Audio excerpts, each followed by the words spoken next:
નમસ્કાર, જય હિન્દ, જય ભારત મિત્રો. હું મિતેશભાઈ પટિયાર, સામાજિક કાર્યકર્તા અને 22 લોકસભા ભરૂચ અપક્ષ ઉમેદવાર. ચૂંટણીના છેલ્લા દિવસો બાકી છે પ્રચારના, ત્યારે એક સામાજિક કાર્યકર્તા તરીકે અને એક ઉમેદવાર તરીકે હું મારી ભરૂચ જિલ્લાની તમામ જનતાને, સાથે 7 વિધાનસભાની જનતાને એક અપીલ કરવા માંગીશ.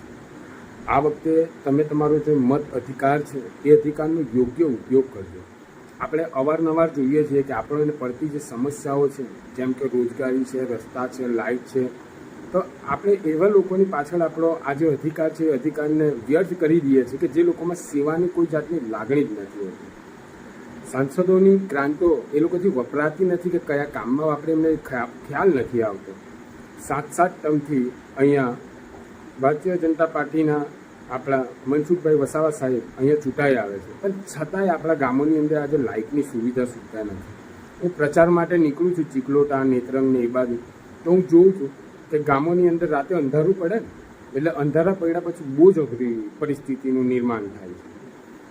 આજે કેટલી બધી એવી આપણી જીવન જરૂરિયાતની વસ્તુ છે, જેમ કે આજે યુવાનોને જો સ્ટાર્ટઅપ લેવા હોય તો ઇન્ડસ્ટ્રીઝની અંદર પ્રાથમિકતા નથી મળતી. આપ સૌ લોક યુવાનો મારી વાત જાણો છો. આપ લોકો જો સહકાર આપશો તો આપણે કંઈક સારું અહીંયા કરીને બતાવવા માંગીશું, અને આપના સાથ અને સહકારથી આપણે આપણા ભરૂચને આગળ લાવવાનો દિલો છે સંકલ્પ. મારે 2022 લોકસભાની આજે અપક્ષની ચૂંટણી જે આપણે લડી રહ્યા છે લોકસભાની અપક્ષ તરીકે, તો આ ચૂંટણી લડવાનો એવો કોઈ ધ્યેય નથી. બધા જ મારા મિત્ર છે, બધા જ ઉમેદવારો ખૂબ સરસ છે, પોતપોતાની રીતે યોગ્ય કામ કરેલું છે. આપણે કોઈની ટીકા ટિપ્પણીમાં નહીં જઈએ, પરંતુ આપણે જે રોજિંદા જીવનની જે તકલીફ છે ને એના પર જ આપણે વાત કરીશું. અને હું પણ આ વખતે એવું ઈચ્છીશ મારી જનતાની પાસેથી કે તેઓ એમના માટે એક સારું પ્રતિનિધિત્વ કરી શકે એવા નેતાને લાવે, એવા સેવકને લાવે. અત્યારે હમણાં હાલમાં જ મળતી માહિતી અનુસાર ભરૂચ કોઈક પોલીસવાળા ભાઈએ પોતાને આત્મહત્યા કરી લીધેલી છે. બહુ ભગવાન તેઓની આત્માને શાંતિ આપે. ખબર નહીં શા કારણે આ ઘટના ઘટેલી છે, પરંતુ આજે અમુક જે લોડ હોય ને સરકારી નેતાઓના ને એક્સ્ટ્રા કામના જે લોડ હોય ને, એટલા માટે ઘણીવાર આવા બનાવો બનતા હોય છે. અને તે સમયે ખાલી અઠવાડિયું આપણે વાતચીત કરતા હોઈએ, જેમ કે આપણે યાદ હોય તો મોરબીનો પુલ કેટલા લોકો મરી ગયા હતા યાદ છે ને, ત્યાર પછી બરોડાની હરણી તલાવની ઘટના યાદ છે ને. એટલે એવા સમયે પણ આ લોકોએ શું કર્યું કે જે લોકો ત્યાં રોજગારી મેળવતા હતા 10-12 હજારના પગારે, તે લોકોને દોષી ઠેરાવીને એ લોકોએ જેલમાં પૂરી દીધા. હવે આમાં ભૂલ કોની હતી આપણે સૌ જાણીએ છીએ, પણ સમય જાય ને વાતો વિખાઈ જાય. પણ આ વખતે હું મારી જનતાને ખાસ કહેવા માંગીશ કે તમે તમારું પ્રતિનિધિત્વ કરે ને એવા વ્યક્તિને આ વખતે ચૂંટીને લાવવાનું છે કે જે 5 વર્ષ સુધી તમારું નેતૃત્વ કરશે.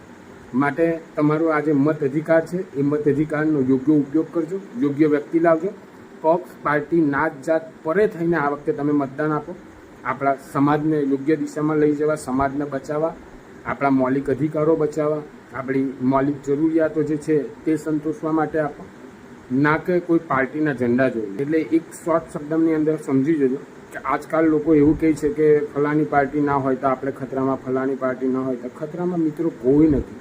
ખતરામાં તમારી વિચારધારા છે, ખતરામાં તમે પોતે છે, ખતરામાં તમારું ફેમિલી છે, ખતરામાં તમારી નોકરી છે, ખતરામાં તમારી સ્વતંત્રતા છે. એટલે આ બધું જોઈને મુદ્દાઓની ઉપર જ મતદાન કરો એવી આશા રાખીશ. અને આ વિડીયોને વધુમાં વધુ તમારા સ્નેહીજનો સુધી પહોંચાડો, કારણ કે આપણી પાસે બીજો કોઈ પ્લેટફોર્મ નથી આની સિવાય. મારા જેટલા ઓળખીતા છે એ લોકોને હું વ્યક્તિગત ગઈને મળું છું, અને બધાની સુધી તો પહોંચવું પોસિબલ નથી. પરંતુ હું આશા કરું છું કે મારા પાછળના 5 વર્ષના 10 વર્ષના આપ લોકો જો કામ જોવા હોય તો આપ લોકો જોઈ શકો છો. અને મને આ વખતે જંગી બહુમતી આપી ક્રમાંક નંબર 11 મિતેશભાઈ ઠાકોરભાઈ પટિયાર અપક્ષ ઉમેદવાર ભરૂચને જીતાડી ભરૂચના હિતની અંદર, ભરૂચની અસ્મિતાની અંદર મતદાન કરો. જય હિન્દ, જય ભારત.